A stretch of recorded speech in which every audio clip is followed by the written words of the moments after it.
Joining me now to talk about these cases and the rising likelihood that James Comey indeed will be facing investigation, Chris Farrell. He's Director of Investigations and Research for Judicial Watch.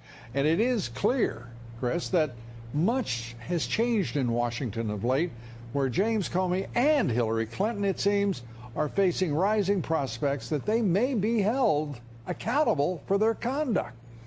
It's shocking, but I'm encouraged. I mean, back in July of 2016, after Comey's preposterous press briefing about Hillary Clinton's violation of national security law, in my opinion, Comey should have been under investigation at that point. But okay, we got to hold our breath a little bit and wait a while. But I think the FBI, 3 days of White House briefings, the FBI might call that a clue as to what the expectations are from the White House. Well, there are a rising number of clues and a bill of charges that the Department of Justice is pursuing against Comey. And as you say, many have had questions about his conduct, his statements, his actions leading up in the weeks and indeed the months before his firing by President Trump. Suddenly, the left has gone silent on the issue of James Comey's conduct. It is really interesting to watch the national left-wing media no longer so enamored with the fired FBI director, no longer questioning, at least in their reporting and op-eds, the judgment of the president. He looks rock solid right down the line in objecting to the conduct and the behavior of the director that he fired. Exactly. And don't forget, the silence on the left also coincides with Hillary's book tour. Don't forget that.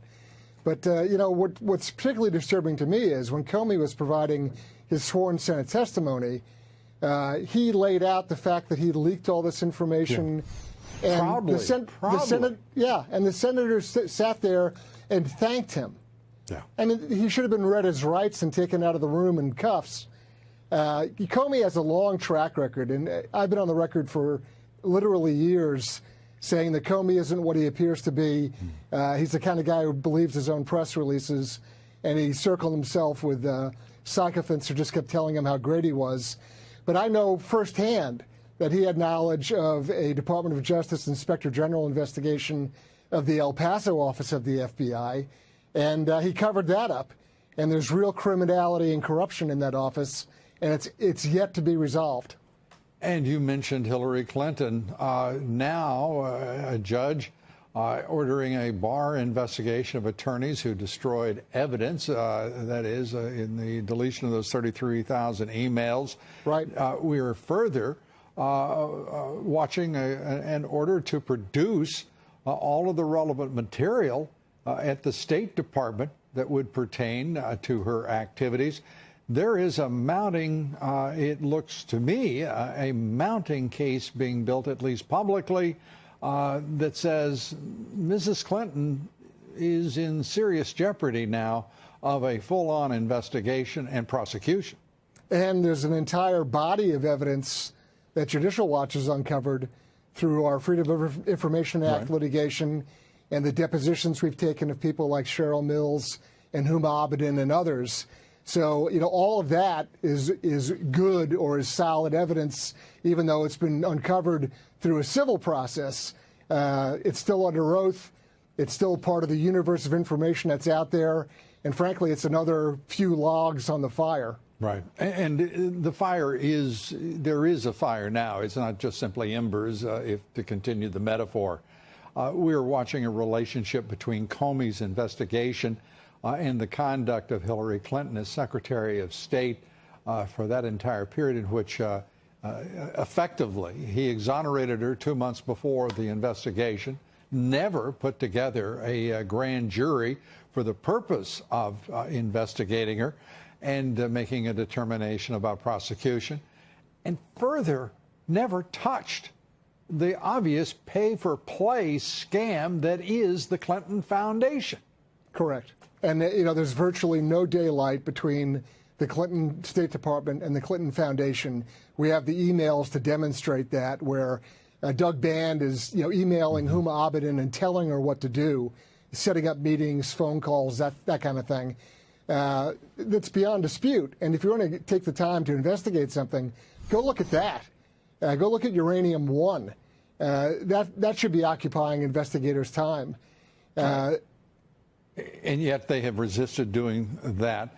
Attorney General Jeff Sessions, Chris, as we wrap up here, it seems that there is some passive-aggressive approach at the Justice Department right now.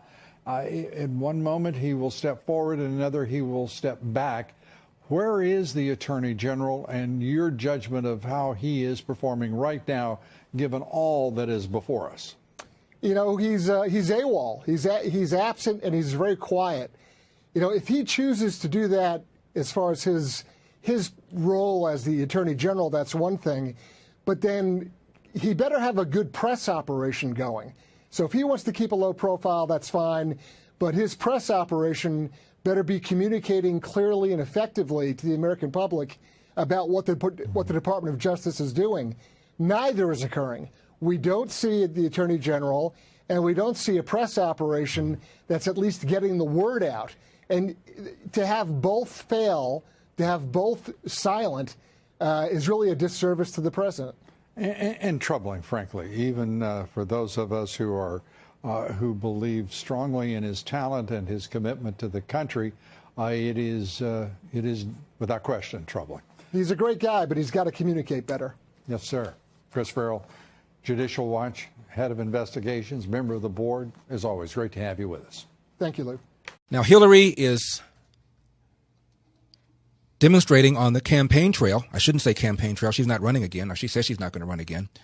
She's got an alternative nostril breathing technique that she used during the campaign because of the stress. It seems like you've been doing a lot of yoga. Yes, I have. And alternate nostril breathing. Well, I wanted to ask you. Have you tried that? Page 27 in your book, you talk about alternate nostril breathing. Yes. What is that? And dare you give me a demonstration well, of that? I would highly recommend it. Okay. You're supposed to shut your eyes. I don't want to shut my eyes on national television. But, you do hold, and you breathe through one, and you hold it, and then you exhale through the other, and you keep going. I can only say, based on my personal experience, that if you're sitting cross-legged on the yoga mat and you're doing it and you're really trying to inhale and hold it and then have a long exhale, it is very relaxing. So I don't know if you can do it in the middle of hurricane coverage, but maybe some other moments you can try it. I found it quite helpful. We come back, we're going to talk about Susan Rice. Susan Rice, remember she denied that she was engaged in any unmasking? Well, now she's admitted that she unmasked. Yeah. Hillary says that James Comey was under pressure from Rudy Giuliani to shiv her. To what? To shiv her. I'm just saying what Hillary said. Comey was under pressure from Rudy Giuliani to shiv her. I'm sure she will explain when we come back. 888-971-SAGE. Sean Spicer on Jimmy Kimmel. Did you talk Trump out of his crowd-sized defense? Crowd-sized defense? I'm Larry Elder. Don't leave town. This business about Hillary suggesting that Comey was under pressure from Giuliani to shiv her? And on October 27th, I'd be your president. You said about Jim Comey that he shivved you. Yes. Which is a very, that's a strong word. It is a strong word. And it Shiv? also implies that this was a personal... Sounds like a racial slur, doesn't it? ...or that he was trying to get you. He's never been clear about his motivation and what... Under pressure from Comey, from Giuliani to shiv her. Isn't that kind of an expression that maybe the mob uses? Is that like a slur against Rudy Giuliani as an Italian American? Why would she use the term shiv? Giuliani and shiv, would she have said an Amish person was trying to shiv somebody? I think that's a slur. That's a strong word. It is a strong word. And it also implies that this was... You said about Jim Comey that he shivved you. Yes. Which is a very... that's a strong word. It is. Shiv under pressure from Rudy Giuliani, who happened to be an Italian American. Is that some sort of slur? It's a strong word. And it also implies that this was a personal or that he was trying to get you. He's never been clear about his motivation, and what bothered me the most as the time went on after the election is, and we learned more about the open FBI investigation into the Trump campaign and their connections with Russia. That had been going on for quite some time. The American people didn't know about it. He was specifically asked, why didn't you tell the American people about that investigation?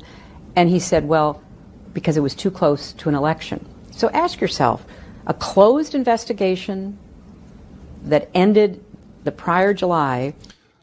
All I know is that, but for Comey saying that Hillary had no intent, she should have been indicted. An ongoing investigation into the Trump campaign and Russia, one deserves to be blown out of all proportion, nothing to be found one more time. And the American people don't have the information that there's a legitimate investigation going on about Trump and Russia before they vote. Do you think it is personal? I have no idea. I can't sit here and tell you.